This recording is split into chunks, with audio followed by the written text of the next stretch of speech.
ಈ ಸೃಷ್ಟಿಯಲ್ಲಿ ಹೆಂಗಸರು ಪುರುಷರನ್ನು ಆಕರ್ಷಿಸುವುದನ್ನು ತುಂಬಾ ಸುಲಭವಾಗಿ ಮಾಡಬಲ್ಲರು. ಏಕೆಂದರೆ ಪ್ರಕೃತಿ ಸಹಜವಾಗಿಯೇ ಪುರುಷರನ್ನು ಆಕರ್ಷಿಸುವ ಶಕ್ತಿಯನ್ನು ಮಹಿಳೆಯರಿಗೆ ಕೊಟ್ಟಿದೆ.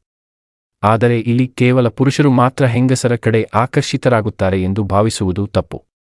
ಏಕೆಂದರೆ ಪುರುಷರಿಗಿಂತ ಹೆಂಗಸರಲ್ಲಿ ಕಾಮವೇ ಹೆಚ್ಚು ಬೇರೂರಿರುತ್ತದೆ. ಅದರಿಂದ ಹೆಂಗಸರು ಕಾಮದ ಕಾರಣದಿಂದ ತೀವ್ರ ಭಾವೋದ್ರೇಕಗಳನ್ನು ಹೊಂದಿರುತ್ತಾರೆ. ಹೆಚ್ಚು ಕಾಮಬಲವಿರುವ ಹೆಂಗಸರು ಸಾಮಾನ್ಯವಾಗಿ ಮಿತವಾಗಿ ವರ್ತಿಸುತ್ತಾರೆ, ಹೆಚ್ಚು ಮಾತಾಡುವುದಿಲ್ಲ, ಮಾತಾಡಿದರೆ ನಗುತ್ತಾ ನಾಚಿಕೆಯಿಂದ ಮಾತನಾಡುತ್ತಾರೆ. ಏಕೆಂದರೆ ಅವರೊಳಗಿನ ಕಾಮದ ಪ್ರಾಬಲ್ಯದಿಂದ ಅವರು ಪುರುಷರ ಕಡೆಗೆ ಹೆಚ್ಚು ಆಕರ್ಷಿತರಾಗಿ ನಾಚಿಕೆಯನ್ನು ತೋರುತ್ತಾರೆ. ಕೆಲವರು ಮಹಿಳೆಯರು ಪುರುಷರ ಕಡೆ ಆಸಕ್ತಿ ಇಲ್ಲದಂತೆ ವರ್ತಿಸುತ್ತಾರೆ. ಆದರೆ ವಾಸ್ತವದಲ್ಲಿ ಅವರು ಪುರುಷರೊಂದಿಗೆ ಹೆಚ್ಚು ಸ್ನೇಹ ಬೆಳೆಸುತ್ತಿರುತ್ತಾರೆ. ಪರಪುರುಷರೊಂದಿಗೆ ಸಂಬಂಧ ಬೆಳೆಸುವ ಮಹಿಳೆಯರು ಹೆಚ್ಚಾಗಿ ಕಾಮದ ಬಲದಿಂದಲೇ ಇಂತಹ ಸಂಬಂಧಗಳನ್ನು ಹೊಂದುತ್ತಾರೆ. ತಮ್ಮ ಕಾಮಾಸೆ ತೀರಿಸಿಕೊಳ್ಳುವುದಕ್ಕಾಗಿ ಅವರು ಇಂತಹ ಸಂಬಂಧಗಳನ್ನು ಮುಂದುವರಿಸುತ್ತಾರೆ. ಕೆಲವರು ಮಹಿಳೆಯರು ತಮ್ಮ ಕಾಮವನ್ನು ನಿಯಂತ್ರಿಸಲು ಸಾಧ್ಯವಾಗದೆ ಯುವ ವಯಸ್ಸಿನಲ್ಲಿ ಪ್ರೀತಿಯಲ್ಲಿ ಬೀಳುತ್ತಾರೆ. ತಮ್ಮಿಗೆ ಇಷ್ಟವಾದ ಪುರುಷರೊಂದಿಗೆ ಶಾರೀರಿಕ ಸಂಬಂಧಗಳನ್ನು ಹೊಂದುತ್ತಾರೆ.